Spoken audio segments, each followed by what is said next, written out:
Welcome to the Luxurious Career Boss headquarters. I've been in business for over 45 years, 25 of those as a senior executive. I've heard things, I've seen things, and I've learned things. And what I'd like to do here today is pass on some of that I've learned on to you. This one is a tough one. You gotta fire them. All right, let's take a peek. Number one, engage human resources and your boss early.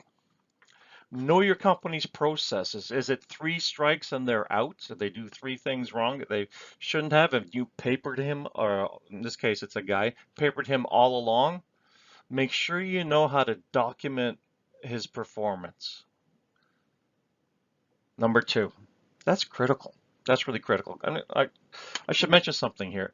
Make sure your boss knows as well. In one case, I was working at a company and my boss was the CEO and she wanted to know when anybody was going to be fired because she didn't want to have to encounter them in the hallway and speak to them. And she just felt it made more sense. And we totally supported her. That made a lot of sense to us as well. Number two, have HR compose the letter of termination. Have HR compose a letter of termination. They're used to it. You're not, I don't think, unless you've worked in HR before. Hopefully you've got an HR department. Number three, have an HR person at the table with you. This is really important. It protects you, and if you do say something you shouldn't have said, they'll help you out. And it also protects the person that you're letting go. Number four, to me, time of day when you're going to do this doesn't matter. When you're ready, you're ready. They used to say things like, wait till a Friday afternoon. I think that's nuts. When it's time to fire them, fire them, fire them. You just got to do it. Number five is don't beat around the bush with them. They're sitting there, they've come into the room. Once you're in a closed office, hopefully you have a closed office to say this in, I have bad news for you. That's the message that you give. Okay? I have bad news for you. You make it crystal clear.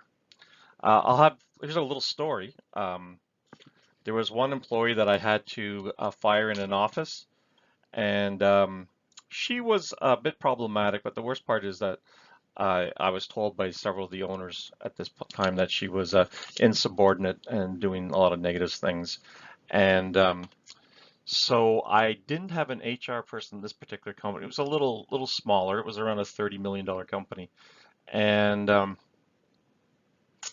so I got the office manager, had him come in with me. He's the closest to HR that we had.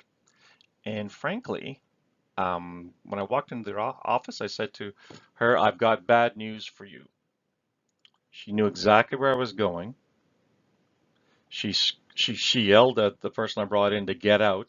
Unfortunately, he left. It would have been great if he had stayed there.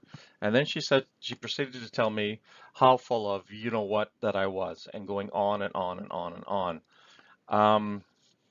It got to the point where I had to say, when she said, you're full of it one more time, I said, well, that may be true, but that's not going to change what's going to happen here today. So I had to go through with the process, gave her the letter, made sure that she understood. That was a tough one. They're not always like that, but that was a tough one. I've experienced three reactions, and the first one was anger, much like that situation I told you just a second ago about. The other is sobbing, which I faced before. I'm going to have a story on sobbing, and when I had to let somebody go that was particularly problematic. It's worth its own story. Or they're stunned. If they're stunned, um, that's you got to work with them to understand. So let's go through this. If it's anger, let them vent. If they're sobbing, have tissues ready, not in an obvious place. If they're stunned, ensure they understand what is now happening. You ask them questions to make sure they understand. Number seven, this is the weirdest one I ever found.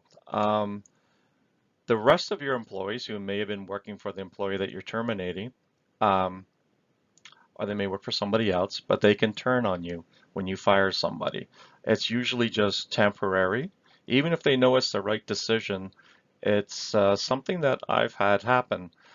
Even though they might have told me that that person has to go, miraculously they're going to say they're going to be upset with you, and just get ready for that. That was a surprise for me. It usually takes about 2 weeks for an office to settle down if you're letting go of somebody that's relatively, let's just say, well known. And that's what I've seen based on experience. It usually takes 2 weeks to settle down, then everybody is humming along. For the employees that turn on you, that's within that 2 week period as well. Make sure that you talk to them one-on-one if they're turning on you, just to sort of hear them out. It's pretty important to do. Finally, number 9 is it's going to take its toll on you as well. If you fired somebody before, you probably experienced this. If you haven't, get ready for it. Somebody once told me, he said it was like initiating a bad breakup. You feel that empty feeling inside. Well, I say maybe, maybe that's the case, but it is going to take its toll on you as well. All right. I hope you don't have to do this too often, but if you do, here's my 9 steps for how it worked for me. Thanks for watching.